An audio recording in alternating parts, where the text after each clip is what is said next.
Dia tak adalah macam dapat like directly pergi macam buat like activism or something.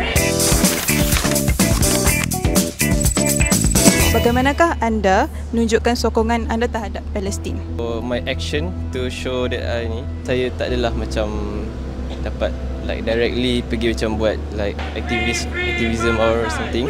But mostly saya akan repost dekat social media lah to raise awareness to other people too.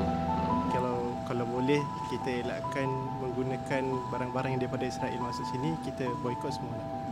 Cara kita nak support Palestin, kita boleh infak dekat dia sebab dia ada sediakan QR. Memang ada proof lah, dia upload makanan-makanan yang didistribute dekat penduduk kat sana. Mungkin dengan cara infak lah yang kita dapat bantu. Kebanyakan kita pun tak mampu nak ke sana, sebab nak ke sana pun kita kena ada kriteria yang ditetapkan. So untuk kita buat masa sekarang kita banyak platform social media, ada TikTok, ada Instagram, kita boleh buat sharing. Mostly akan repost dekat TikTok lah, dan ada juga kita ada buat macam derma